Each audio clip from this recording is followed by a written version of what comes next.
अब तृतीय दिवस की पावन सी कथा में प्रवेश करने से पहले कल की कथा के प्रसंग किस किस को याद है? कल की कथा में कौन कौन से प्रसंग आए थे?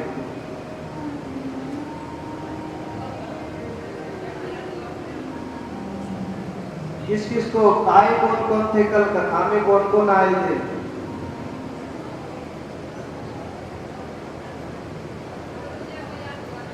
कोई एक दो कुछ तो बताओ, कौन सा प्रसंग चला था, क्या क्या बताया था? पहले दिन की कथा में बताया था कि धुंधुकारी ने कथा को सुनने के साथ साथ उस पर मनन भी किया था। आप जो कथा सुनते हैं उसको आप ये भी देखते रहिए कि कौन सा प्रसंग चल रहा है, आज भगवान की कौन कौन सी लीलाओं का गायन हुआ है और भगवान किस तरह से इस धराधाम पर आते हैं, किस तरह पापियों का उद्धार करते हैं और अपने भक्तों की लाज रखते हैं। कल की कथा में अमर कथा बताई थी। श्री सुखदेव जी महाराज का जन्म हुआ था। महाराज परीक्षित को समीक ऋषि द्वारा श्राप मिला था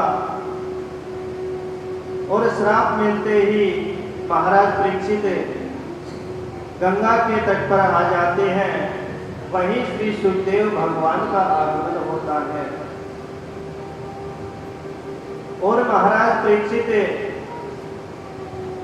सद्गुरुदेव भगवान श्री सुखदेव जी महाराज से दो प्रश्न पूछते हैं कि जो मरणासन व्यक्ति है उसको क्या करना चाहिए और जो अन्य लोग हैं उनको क्या करना चाहिए।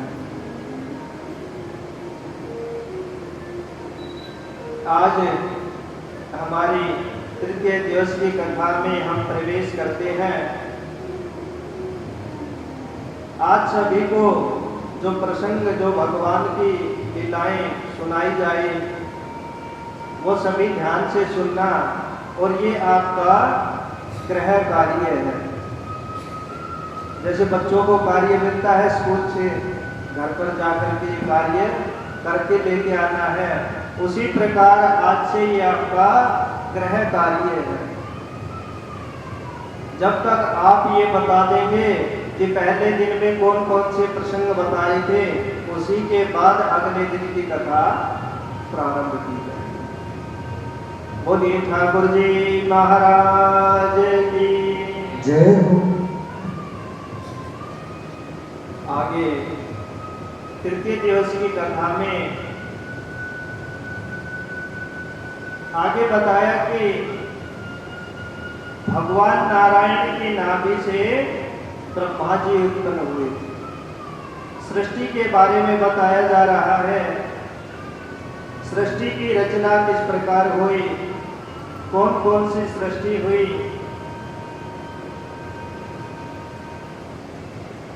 भगवान नारायण की नाभि से ब्रह्मा जी उत्पन्न हुए और ब्रह्मा जी ने जब देखा तो एक कमल के पुष्प पर थे। अब ब्रह्मा जी ने विचार किया कि मैं कौन हूं, को अहम, मैं कौन हूं, मुझे किसने पैदा किया है और किस उद्देश्य से मुझे पैदा किया गया है। ऐसा विचार करके ब्रह्मा जी वहीं उस पुष्प की नाद से नीचे की ओर जाने लगते हैं। काफी नीचे चढ़ जाते हैं लेकिन कमल का आधार नहीं मिलता। फिर ब्रह्मा जी वहीं से वापस पुनः उस पुष्प के ऊपर आ जाते हैं और वहीं पर बैठ करके जो जल की ध्वनि उनको सुनाई देती है, वहां पर टप टप की आवाज, पानी के गिरने की आवाज उनको सुनाई देती है। उसी आवाज को आधार मान करके और ब्रह्मा जी समाधि में बैठ जाते हैं और भगवान का ध्यान करने लगते हैं। काफी वर्षों तक भगवान की तपस्या करने के बाद भगवान उनको उनके हृदय में दर्शन देते हैं। और जैसे ही ब्रह्मा जी ने अपनी आंखें खोली, सामने भगवान को देखना चाहा, तो भगवान अंतर ध्यान हो चुके थे। तभी ब्रह्मा जी ने कहा कि आप कौन थे और मेरे ध्यान में क्यों किस लिए आए थे? या तो आप पूरी बात मुझे बतला करके जाओ या फिर आपको आना ही नहीं। तभी वहां पर आकाशवाणी होती है और आकाशवाणी कहती है कि मैं नारायण हूं, मैंने ही तुम्हें पैदा किया है। मेरे मन में विचार हुआ कि मैं अकेला हूं, क्यों ना ऐसा कोई उपाय किया जाए कि एक से अनेक हो जाए और सृष्टि का विस्तार हो जाए। सृष्टि का विस्तार करना है। तभी ब्रह्मा जी ने कहा कि मैं किस प्रकार से सृष्टि का विस्तार करूंगा, मुझे तो कुछ पता भी नहीं है। तभी भगवान नारायण ने आकाशवाणी द्वारा पुनः बताया कि आप जब भी कार्य शुरू करने जाएंगे, आप सबसे पहले मानसी सृष्टि की रचना कीजिए। जो भी किसी भी वस्तु की अगर आपको आवश्यकता होगी, किसी भी चीज का आपको ज्ञान चाहिए होगा, वो आपको स्वतः ही प्राप्त हो जाएगा। ब्रह्मा जी ने मानसी सृष्टि उत्पन्न करना शुरू कर दिया। पहले ब्रह्मा जी के मन से ब्रह्मा जी ने 10 मानस पुत्रों को उत्पन्न किया। 10 मानस पुत्रों को उत्पन्न किया। वो मानसी सृष्टि थी, मन से ही उत्पन्न किया था, जिनमें से नारद जी भी थे। मन से 10 पुत्रों को उत्पन्न किया। उसके बाद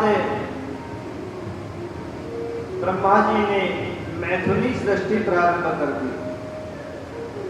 ब्रह्मा जी ने विचार किया कि इस प्रकार मन से सृष्टि का विस्तार कर पाना संभव नहीं है, इसलिए उन्होंने मैथुनी सृष्टि की रचना प्रारंभ कर दी। मैथुनी सृष्टि में मंथन करने से अब सृष्टि का विस्तार होने लगा। सृष्टि का विस्तार होने लगा। ब्रह्मा जी के बाएं भाग से स्वयंभू मनु और दाएं भाग से शत्रुपा जी का प्राकट्य हुआ। स्वयंभू मनु और शत्रुपा जी का प्राकट्य होने के बाद ब्रह्मा जी ने उनसे भी कहा कि आप सृष्टि का विस्तार करो। ये सबसे पहले जन्म लेने वाले नर और नारी थे जो ब्रह्मा के अंश हैं। ब्रह्मा के बाएं भाग से स्वयंभू मनु और दाएं भाग से शत्रुपा जी उत्पन्न हुए। अब जैसे ही कहा कि आप सृष्टि का विस्तार करो, तभी स्वयंभू मनु ने देखा और कहा कि पिताश्री, सृष्टि का विस्तार तो कर देंगे, लेकिन जब विस्तार हो जाएगा तो उनको रखेंगे कहाँ? क्योंकि आदि दैत्य हिरण्याक्ष पृथ्वी देवी को वरही बना करके, वरही का अर्थ होता है चटाई। आदि दैत्य हिरण्याक्ष पृथ्वी देवी को चटाई बना करके और रसातल में ले जा करके छुप गया था। स्वयंभू मनु ने कहा कि पिताजी, सृष्टि विस्तार से पहले पृथ्वी को आदि दैत्य हिरण्याक्ष से लेकर के आना होगा। ऐसा विचार करते ही ब्रह्मा जी को एक छींक आई और उनकी नासिका से एक छोटा एक पीयर यानी कि एक सूअर का बच्चा उत्पन्न हुआ। और जैसे ही पृथ्वी लोक पर आए और आते ही धीरे धीरे 12 रूप उन्होंने भयंकर बड़ा भयानक रूप धारण कर लिया।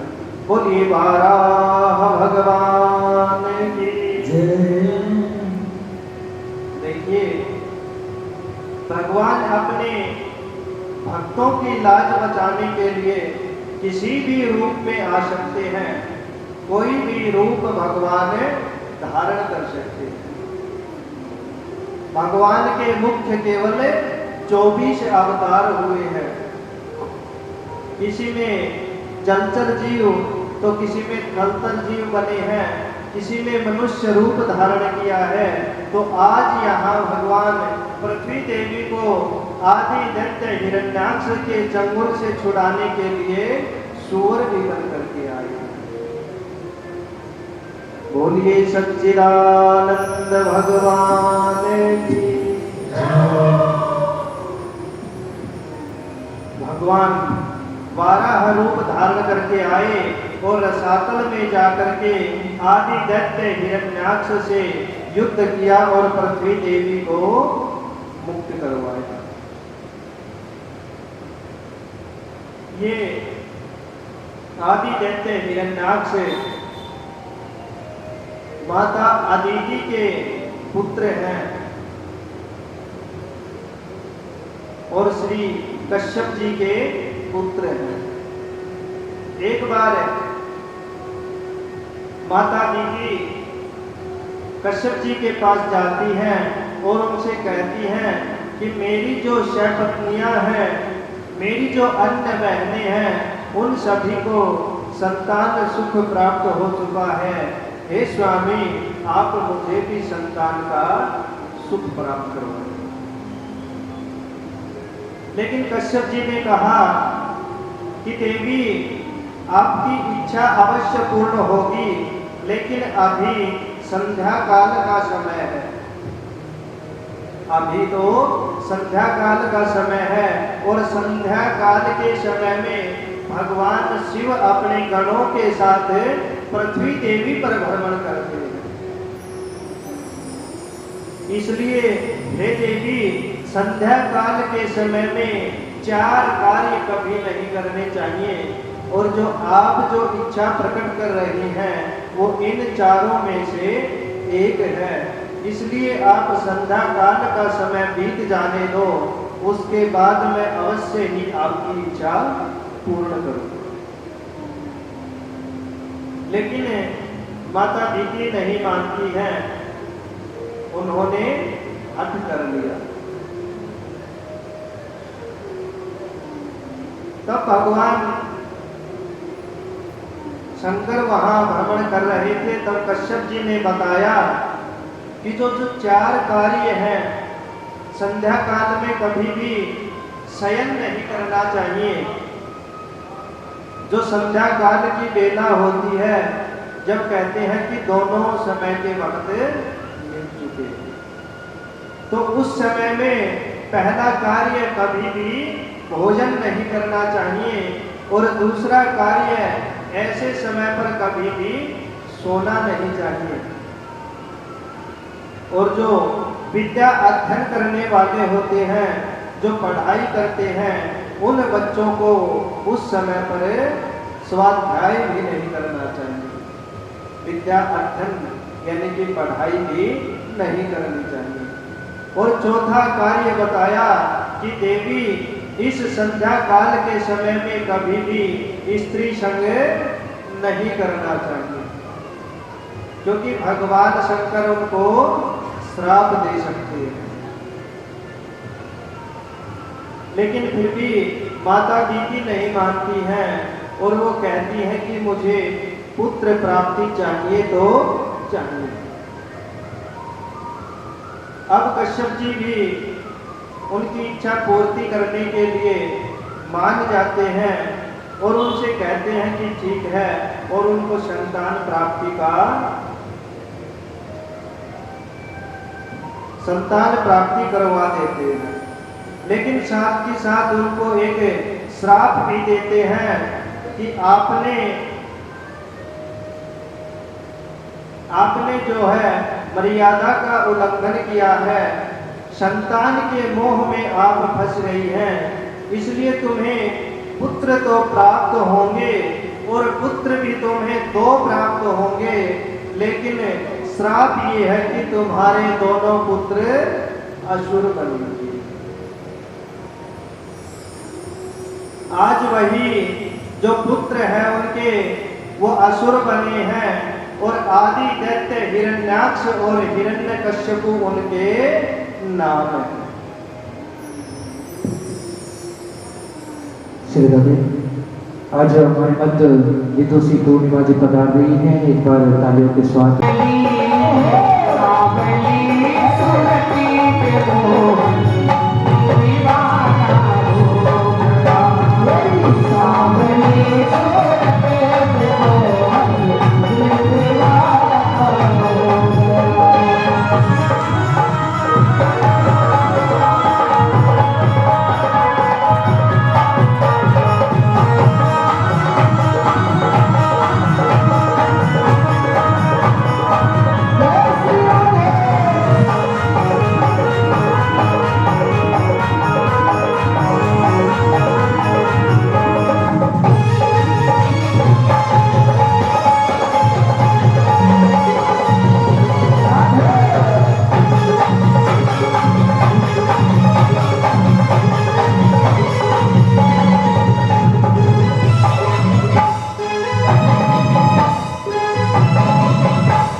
भी तो तेरे साथ लागा दूसरी रुकमनी खड़ी एक तो तेरे साथ लागा दूसरी रुकमनी खड़ी एक तो तेरे साथ लागा दूसरी रुकमनी खड़ी एक तो तेरे साथ लागा दूसरी रुकमनी खड़ी तीसरा तीसरा तीसरा मेरा तराना दीवाना हो गया सावली सूरते में मोहन दीवाना हो गया सावली सूरते में मोहन दीवाना हो गया दीवाना हो गया दीवाना हो गया दीवाना हो गया।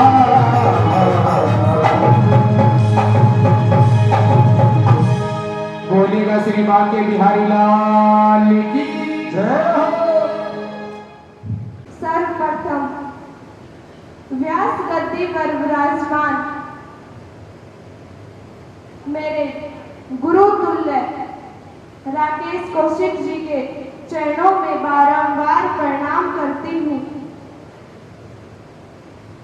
और मेरे पिता तुल्य इस बहु गांव के पावन धरा पर विराजमान बुजुर्गों और गंगा से पवित्र मेरी मातृशक्ति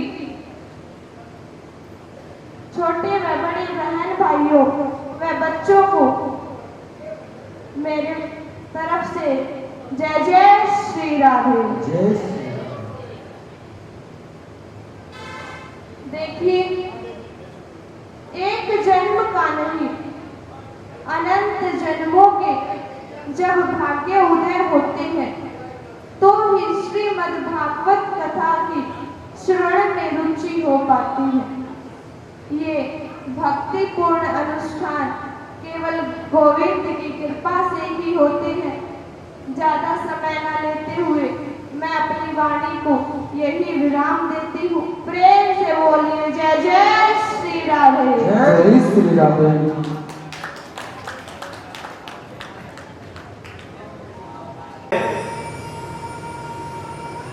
हमारा प्रसंग कहाँ पर चल रहा था?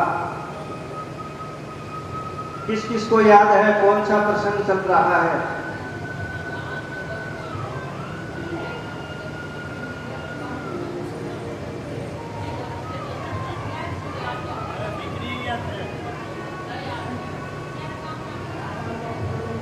स्वयंभू मनु और शत्रुपा जी जो ब्रह्मा जी के मैथुनी सृष्टि से उत्पन्न हुए हैं और अब वो सृष्टि का विस्तार कर रहे हैं। 12 भगवान का प्राकट्य हुआ है। 12 भगवान पृथ्वी देवी को आदि दैत्य हिरण्याक्ष के चंगुल से छुड़वाकर लाते हैं और जैसे ही भगवान पृथ्वी देवी को रसातल से लेकर आ रहे थे तभी पृथ्वी देवी को अहंकार हो जाता है।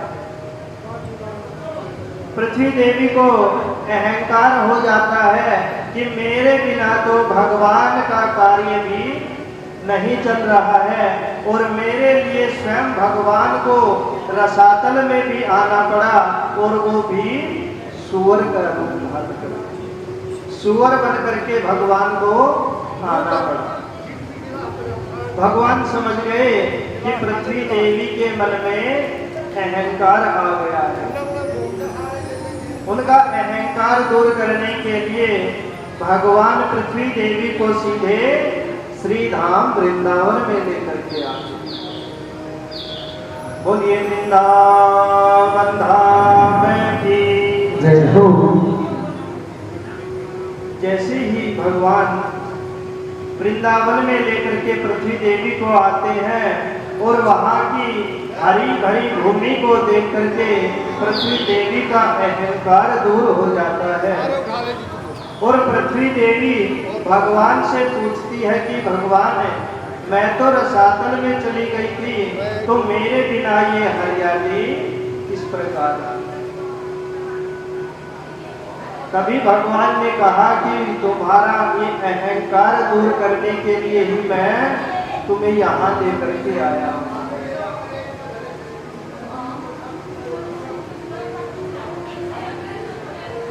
श्री राधे। व्यवस्थाएं बना करके रखो, आवाज कम से कम हो। कुछ कथा भी सुन लीजिए और साथ साथ सेवाएं भी चलती रहेंगी।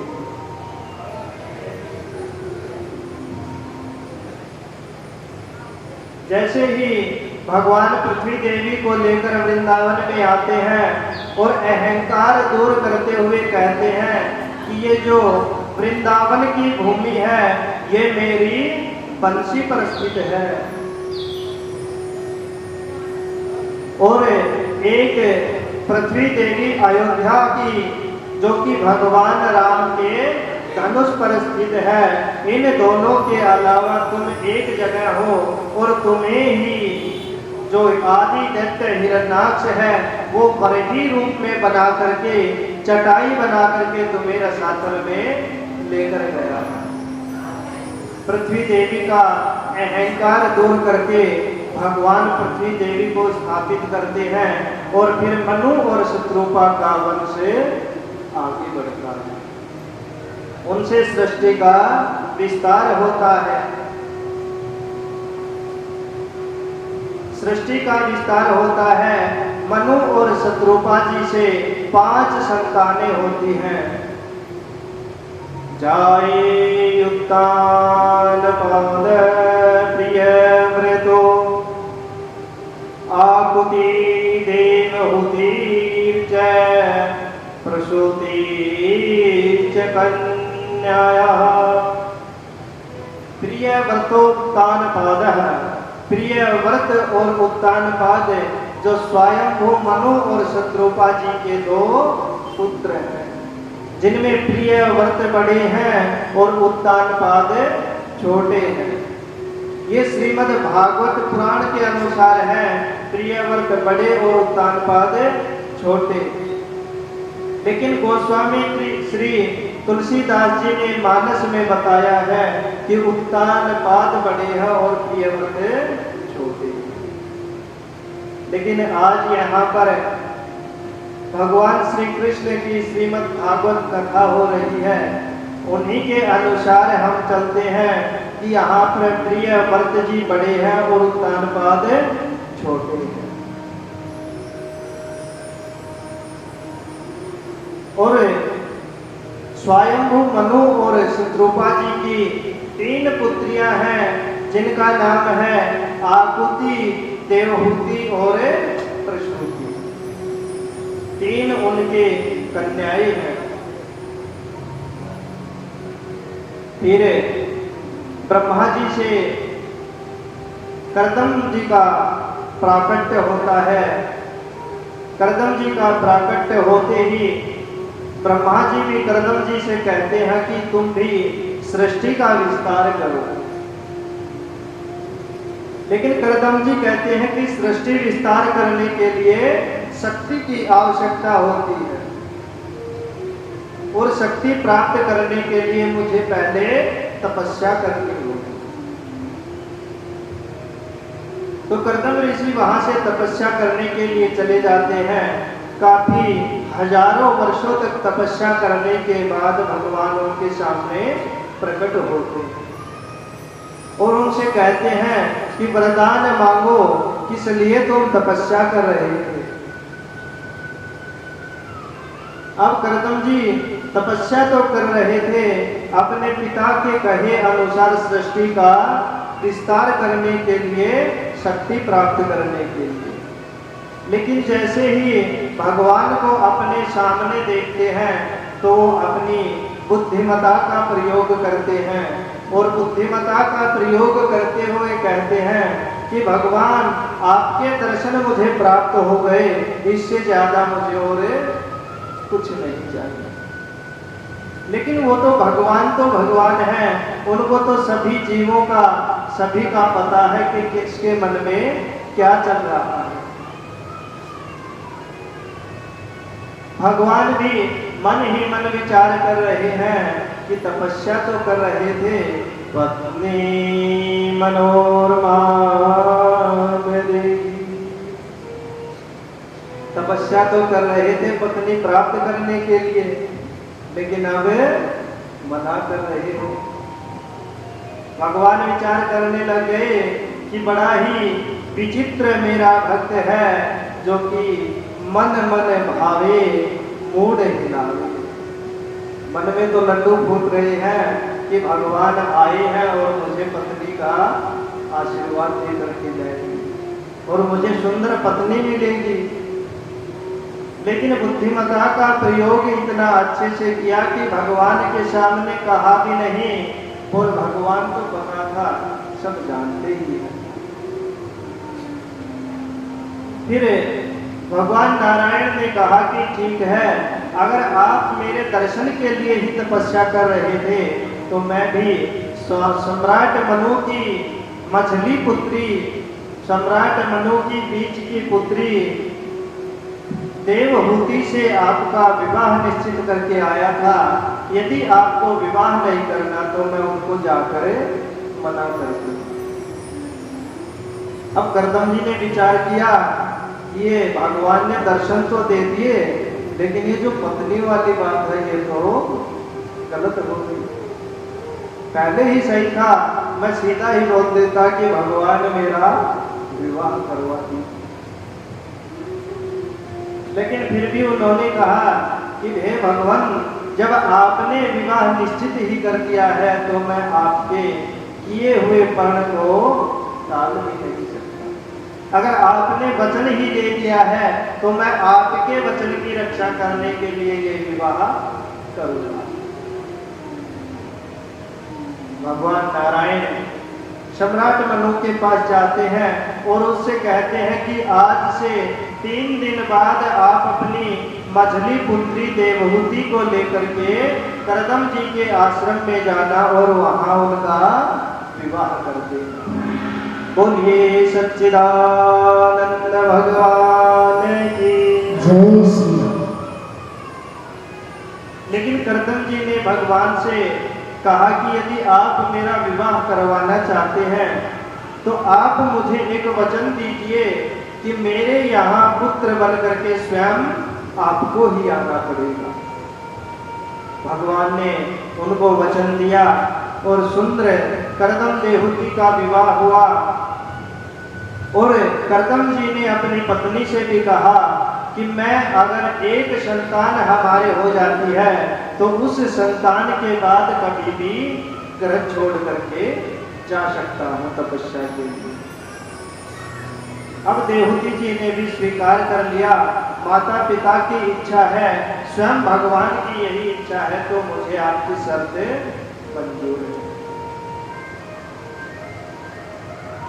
उनका कर्दम और देवहूति जी का सुंदर विवाह हुआ। 9 कन्याएं अब कर्दम जी और देवहूति जी से हो चुकी हैं। काफी समय ऐसे ही बीत गया। फिर कर्दम जी को स्मरण हुआ कि मैंने तो भगवान से वचन मांगा था कि मेरे यहाँ आपको पुत्र बन करके आना है, और मैंने भी अपनी पत्नी से एक शर्त रखी थी कि हमारे एक संतान होने के बाद मैं घर त्याग भी सकता हूं। कर्दम जी ने कहा कि अब 9 पुत्रियां 9 कन्याएं हो चुकी हैं, अब मुझे घर का त्याग कर देना चाहिए और वन में जाकर के तपस्या करनी चाहिए। लेकिन जैसे ही कर्दम जी ने देवहूति जी के सामने ये प्रस्ताव रखा तो देवहूति ने कहा कि स्वामी, मैं आपको मना नहीं करूंगी, तपस्या पर जाने के लिए इनकार नहीं करूंगी, लेकिन ये जो 9 कन्याएं हो चुकी हैं ये विवाह की योग्य हो गई हैं। आप, मैं एक अकेली स्त्री कहाँ इनके लिए वर खोजती फिरूंगी, आप इनके लिए सुयोग्य वर खोज करके इनका विवाह कर देते और मेरा पालन पोषण करने के लिए यदि मुझे एक पुत्र रत्न प्राप्त करवा देते तो मेरा भी जीवन अच्छे से यापन होता। फिर करदम जी को स्मरण हुआ कि भगवान मेरे यहाँ पुत्र रूप में आने वाले हैं। फिर करदम जी ने अपनी 9 कन्याओं का विवाह ब्रह्मा जी के जो 10 मानस पुत्र थे उनके साथ किया। 9 कन्याओं का 9 पुत्रों के साथ ब्रह्मा जी के विवाह किया और उन 10 में से एक अकेले कौन बच गए थे? नारद जी। नारद जी का विवाह नहीं हुआ, बाकी सभी 9 का करदम जी की 9 पुत्रियों के साथ सुंदर विवाह हुआ।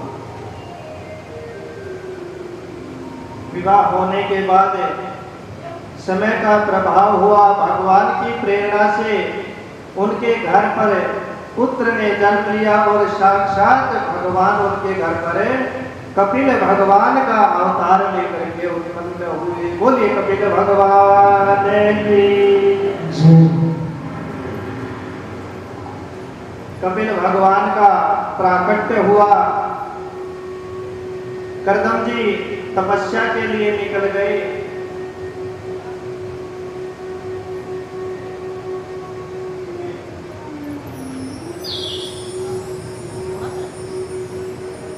करदम जी वहीं से अपनी तपस्या पर निकल गए। आगे मनु महाराज की 2 पुत्रियां और हैं। राजा परीक्षित जी कहते हैं कि आप हमें उन 2 पुत्रियों को और अन्य संतानों का जो गृहस्थ जीवन है उनके बारे में भी बताइए।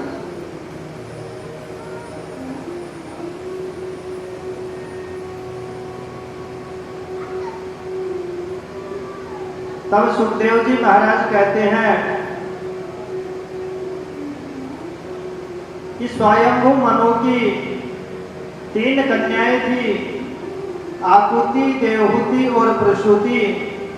देवहूति का विवाह करदम जी से हो चुका है। आकुति का विवाह प्रजापति दक्ष से हुआ, प्राचेतस दक्ष से हुआ और प्रसूति का विवाह प्रजापति दक्ष से हुआ। इनके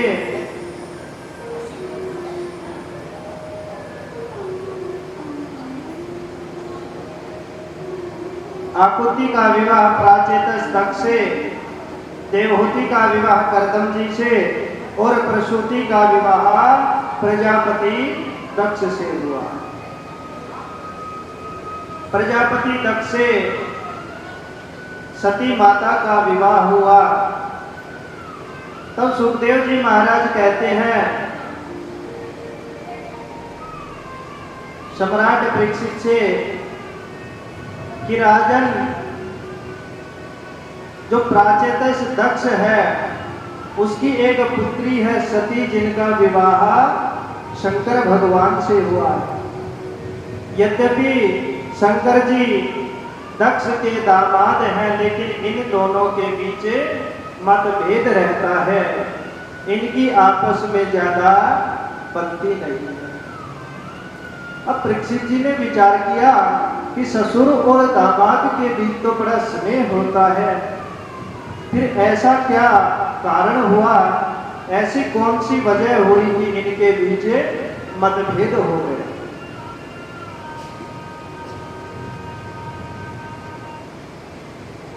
तब श्री सुखदेव जी महाराज बताते हैं कि जो प्रजापति दक्ष है वो प्रजापति का पद तो उसे प्राप्त ही था, लेकिन प्रजापतियों का भी नायक उसको बना दिया गया। अब सामान्य सी बात है कि जिसको जितना ज्यादा ऊंचा पद मिल जाएगा तो निश्चित सी बात है कि उसके अंदर अहंकार आ जाएगा। एक बार इंद्र भगवान ने एक शांति सभा का आयोजन किया, जिसमें प्रजापतियों का नायक दक्ष जी को मुख्य अतिथि के रूप में निमंत्रित किया गया। अब मुख्य अतिथि आप लोगों ने भी देखा होगा कि मुख्य अतिथि कोई भी होता है वो समय से जरा देरी से आते हैं। प्रजापति दक्ष इतना बड़ा पद पा करके उनके अंदर और थोड़ा ज्यादा अहंकार हो गया और उन्होंने समय से थोड़ा और भी ज्यादा विलंब कर दिया।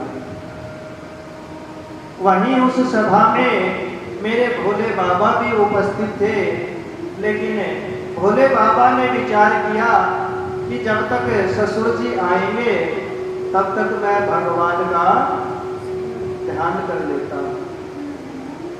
शंकर भगवान तो ऐसे ही भोले भाले हैं, उनको किसी से भी कोई प्रयोजन नहीं है, बस उनको मतलब है तो सिर्फ अपने इष्ट से, वो उनका निरंतर ध्यान लगाते रहते हैं। आज जैसे ही प्रजापति ने आने में विलंब किया, भगवान भोलेनाथ जी अपने इष्ट का स्मरण करने लगे और इष्ट का स्मरण करते करते भोलेनाथ की समाधि लग गई। जैसे ही समाधि लगी और प्रजापति दक्ष का वहां आगमन होता है, सभी देवता वहां पर उपस्थित थे, वो सम्मान में खड़े हो जाते हैं, लेकिन मेरे भोलेनाथ की तो समाधि लगी हुई है। उनको पता नहीं कि मैं अब इस समय कहां पर हूं, कौन सी सभा चल रही है। बोलिए शंकर भगवान की जय हो। बोलिए सच्चिदानंद भगवान की। जैसे ही राजा दक्ष ने देखा कि सभी देवता मेरे सम्मान में खड़े हो गए हैं, लेकिन ये मेरे जो दामाद हैं ये मेरे सम्मान में खड़े नहीं हुए। दक्ष विचार कर रहा है कि इनको खड़ा होना मेरे सम्मान में सबसे पहले चाहिए था, लेकिन ये सबसे बाद में भी मेरे सम्मान में नहीं खड़े हो रहे। दक्ष क्रोधित हो गया और कहने लगा कि ये कैसा शिव है, ये तो सदा ही अशिव रहता है, मुंड माल पहनता है, राख रमाए रहता है, बड़ी बड़ी जटाएं कर रखी हैं, ना इनको खाने का ढंग है, ना इनको रहने का ढंग है, कुछ भी इनका व्यवस्थित ढंग से कुछ भी नहीं है। मैंने अपनी पुत्री को इनसे विवाह तो कर दिया, लेकिन ये तो विवाह के योग्य ही नहीं। शमशान में रहते हैं, राख रमाते हैं, इनको अच्छे से रहने का कुछ ढंग ही नहीं पता। लेकिन फिर भी शंकर भगवान अपनी समाधि में मस्त हैं। जैसे ही शंकर भगवान की समाधि खुलती है, तब भी प्रजापति दक्ष शंकर भगवान को कुछ कुछ कहते रहते हैं, लेकिन समाधि खुलने के बाद भी शंकर भगवान सब कुछ सुनते रहते हैं, बदले में प्रजापति दक्ष से कुछ भी नहीं कहते। क्योंकि भगवान भोलेनाथ, इनका नाम भी भोलेनाथ इसीलिए है, ये बड़े भोले हैं। एक लोटा जल अगर श्रद्धा भावना से इनके ऊपर अर्पित कर दिया जाए तो ये वहीं पर प्रसन्न हो जाते हैं। जैसे ये भोले हैं, वैसे ही भोले भाले भक्तों का ये साथ देते हैं। एक बार एक चोर था, चोरी की भावना से मंदिर में प्रवेश कर जाता है। अब शंकर भगवान के मंदिर में जाता है तो शंकर भगवान का मंदिर उनको तो भोग भी कैसा लगता है, आग धतूरे का, भांग का। अब वहां से लेकर जाने वाला भी क्या लेकर जाएगा। तभी उस चोर ने देखा कि और तो कुछ यहाँ पर नहीं है, शंकर भगवान का जो शिवलिंग है उसके ऊपर एक छत्र लगा हुआ था। छतर थोड़ा ऊंचा था, चोर ने खूब प्रयास किया, वो हाथ नहीं आया छतर। फिर उस चोर ने विचार किया कि क्यों न मैं इस शिवलिंग के ऊपर चढ़ करके इस छत्र को ले लेता। जैसे ही वो भक्त उस छत्र को लेने के लिए शिवलिंग पर चढ़ जाता है, तभी मेरे भोलेनाथ सामने प्रकट हो जाते हैं। बोलिए शंकर भगवान की जय हो। वहीं पर सामने भोलेनाथ प्रकट हो जाते हैं और कहते हैं कि तुम ही मेरे सबसे बड़े भक्त हो, और भक्त तो मुझे जल अर्पित करते हैं, भांग धतूरे का भोग लगाते हैं, लेकिन तुम तो स्वयं ही मेरे ऊपर अर्पित हो गए। ऐसे भोलेनाथ हैं जिनको किसी से कुछ प्रयोजन नहीं है, जो मिल जाए, जितना मिल जाए उसी में वो प्रसन्न रहते हैं। आज प्रजापति दक्ष भी कुछ कुछ उनको कहते जा रहे हैं, लेकिन भोलेनाथ मग्न होकर सुनते जा रहे हैं। लेकिन जब काफी समय व्यतीत हो गया, इसी प्रकार दक्ष प्रजापति चुप नहीं होने का नाम ले रहा था, तभी वहां उपस्थित नंदी महाराज को गुस्सा आ जाता है और वह कहते हैं, अरे दक्ष, तू कब से मेरे स्वामी को कुछ भला बुरा कहता जा रहा है, चुप होने का नाम नहीं लेना चाहता है, जा तेरे सर पर बकरे का सर लग जाए। नंदी महाराज का श्राप सुन करके दक्ष प्रजापति थोड़ा रुका, लेकिन वहां उपस्थित सभा में और भी गणमान्य देवता बैठे हुए थे। उन्हीं में दुर्वासा जी भी बैठे हुए थे। उन्होंने कहा कि आप अपने स्वामी के प्रति इतनी श्रद्धा भावना दिखा रहे हैं, तो मैं भी तुम्हें एक श्राप देता हूं कि आज से जो शिव को मानने वाले होंगे वो पाखंडी हो जाएंगे।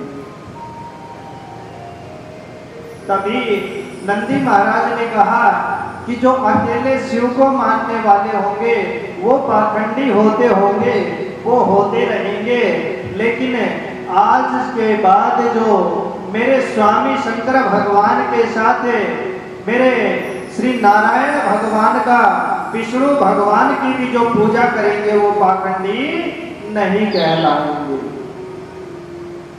हरि और हर का जो एक साथ पूजन करते हैं वो कभी भी पाखंडी नहीं कहलाएंगे।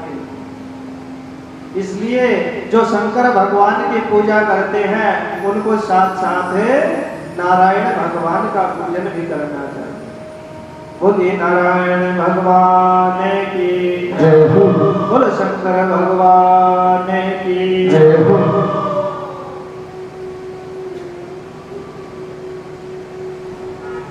जैसे ही नंदी महाराज ने कहा तो दक्ष प्रजापति ने कहा कि आज से जो हवन यज्ञ आदि मांगलिक कार्यों में ब्रह्मा, विष्णु और महेश तीनों का जो भाग होता है, जो स्थान होता है, उसमें केवल ब्रह्मा और विष्णु का स्थान तो होगा। आज के बाद इस शिव को कोई भी स्थान नहीं दिया जाएगा। लेकिन फिर भी भोलेनाथ सुनते रहे, उन्होंने कुछ नहीं कहा। नंदी महाराज क्रोधित हो गए और सभा विसर्जित कर दी गई। सभी अपने अपने यहाँ वापस आ गए। काफी समय इसी प्रकार व्यतीत होता गया, कोई भी मांगलिक कार्य काफी समय तक नहीं हुआ। काफी वर्ष बीत जाने के बाद प्रजापति दक्ष ने अपने यहाँ एक बड़े यज्ञ का आयोजन करवाया।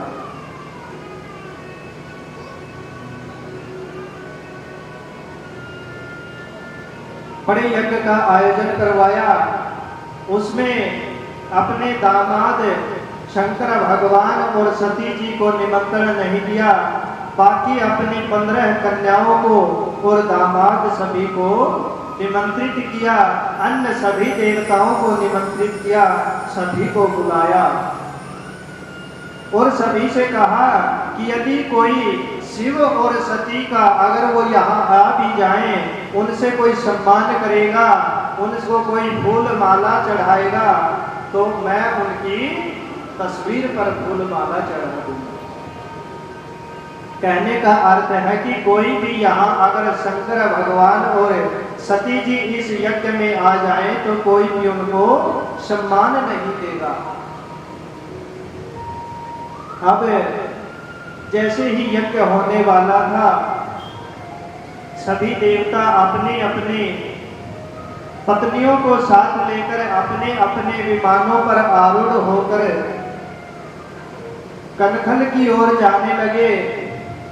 यद्यपि कनखल की ओर जाने के और भी कई रास्ते थे, लेकिन जैसे ही अन्य देवताओं को पता चला कि शंकर भगवान को इस यज्ञ में नहीं बुलाया गया है, तो वो खुद से जानबूझ करके कैलाश पर्वत के ऊपर से अपने विमानों को लेकर जाने लगे।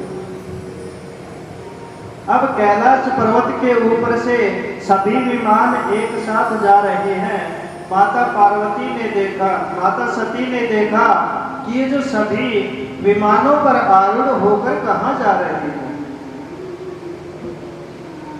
भगवान भोलेनाथ को पता था कि कनखल में यज्ञ का आयोजन हो रहा है और मेरा हिस्सा, मेरा भाग वहां पर नहीं है, तो इसलिए इन सभी को बुलाया गया है और मुझे नहीं बुलाया।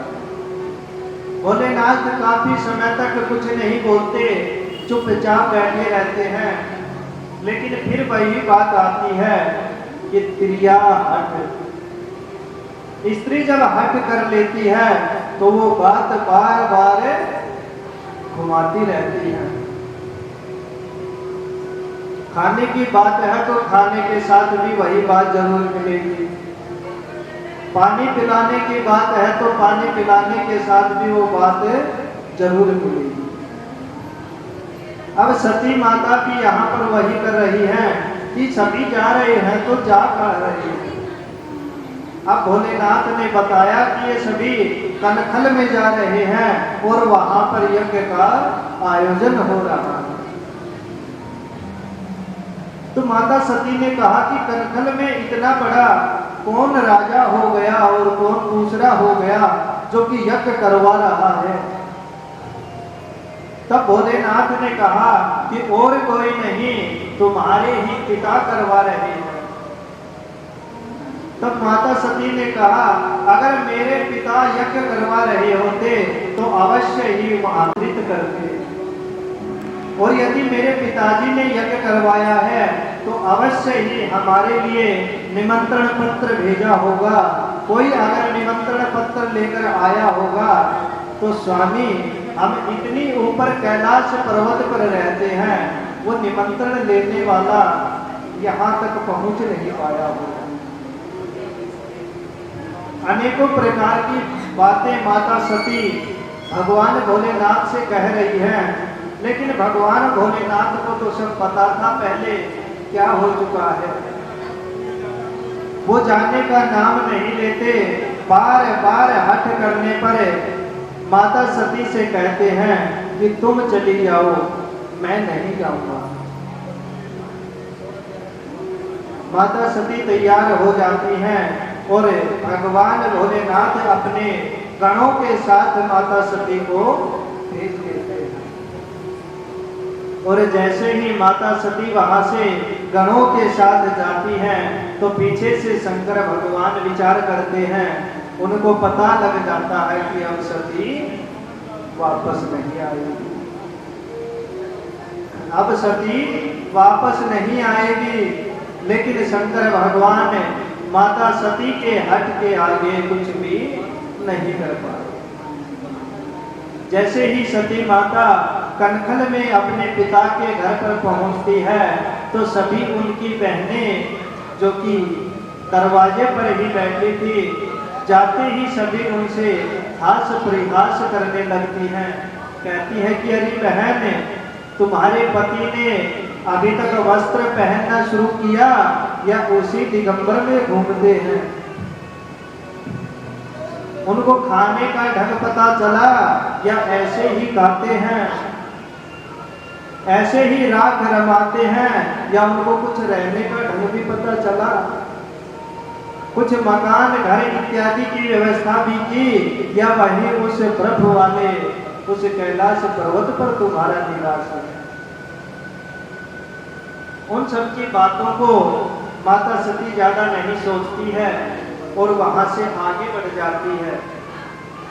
जैसे ही यज्ञशाला में पहुंचती है, यज्ञशाला में जाकर देखती है कि सभी देवताओं के उचित स्थान हैं, सभी को जो देवता नहीं पहुंच पाए हैं उनके लिए स्थान भी रिक्त हैं, लेकिन उन्होंने देखा कि भगवान भोलेनाथ के लिए तो स्थान ही नहीं। जैसे ही माता सती ने ये देखा तो वो क्रोधित हो गई। एक औरत सब कुछ बर्दाश्त कर सकती है, लेकिन अपने घर पर, अपने पिता के घर पर अपने पति का अपमान कभी बर्दाश्त नहीं कर सकती। आज माता सती ने भी देखा कि भगवान भोलेनाथ के लिए तो कोई स्थान भी रिक्त नहीं है। चलो बुलाना नहीं था तो कम से कम स्थान तो रिक्त छोड़ देते। ब्रह्मा जी और विष्णु जी भी उस यज्ञ में नहीं पहुंचे, लेकिन फिर भी उनके लिए स्थान रिक्त थे। और ना ही दक्ष ने उनका, माता सती का कोई सम्मान किया। तब ये सब देख करके माता सती क्रोधित हो गई और कहने लग गई कि यहाँ उपस्थित सभी आप लोग इतनी श्रद्धा भावना से यहाँ पर आए हैं। एक पति, एक स्त्री के लिए दो ही घर होते हैं, एक अपने पिता का घर और एक अपने पति का घर। माता सती ने कहा कि मैं अपने पिता के घर आने के लिए अपने पति की आज्ञा का उल्लंघन करके आई हूँ, अपने पति के घर को, उनकी आज्ञा को अनदेखा करके आई हूँ। अब यहाँ भी मुझे सम्मान नहीं मिल रहा, यहाँ मेरे पति का सम्मान भी नहीं हो रहा है, और वहाँ भी अब मैं वापस जाऊंगी तो यद्यपि मेरे जो पति हैं भोलेनाथ मुझे अब भी वहीं जाते ही कहेंगे कि आओ प्रिय दक्ष नंदिनी, लेकिन मैं नहीं चाहती कि मेरे पति अपनी पवित्र वाणी से इस पापी दक्ष का नाम ले। ये दक्ष यद्यपि मेरा पिता है, लेकिन ये ही मेरा सबसे बड़ा शत्रु है।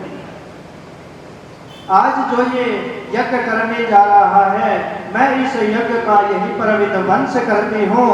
और ऐसा कहकर माता सती ने क्रोधाग्नि से अपने आप को वहीं पर भस्म कर दिया।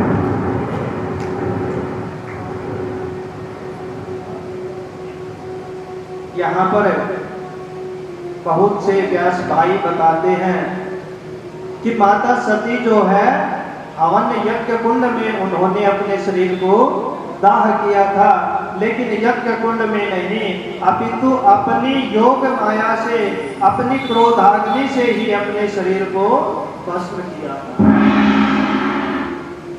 जैसे ही शंकर भगवान को पता चला, शंकर भगवान ने अपनी जटा उखाड़ी और जमीन पर पटक दी, जिससे वीरभद्र उतरा। बोलिए वीरभद्र भगवान की जय हो। जैसे ही वीरभद्र का प्राकट्य हुआ, शंकर भगवान ने कहा कि तुम वीर हो और मेरे समान ही तुम्हारे अंदर बल है, और तुम मेरा भद्र करने के लिए आए हो, मेरा बदला लेने के लिए आए हो, इसलिए तुम्हारा नाम वीरभद्र है। और तुम कनखल में जाओ और वहां जाकर के यज्ञ का विध्वंस कर दो। वीरभद्र वहां पर कनखल में जाते हैं और जाकर के वहां उपस्थित सभी जो माता सती का परिहास जिन्होंने किया था, किसी ने हंसी उड़ाई थी तो उनके दांत निकाल दिए, किसी ने आंखों से इशारा करके उनका अपमान किया था तो उनकी आंखें फोड़ दी, और प्रजापति दक्ष को इस प्रकार से मुंडी उनकी मरोड़ दी जिस प्रकार से हम किसी गीले वस्त्र को निचोड़ते हैं, और उनकी मुंडी को हवन यज्ञ में पटक दिया। बोले शंकर भगवान की जय हो। बोले सच्चिदानंद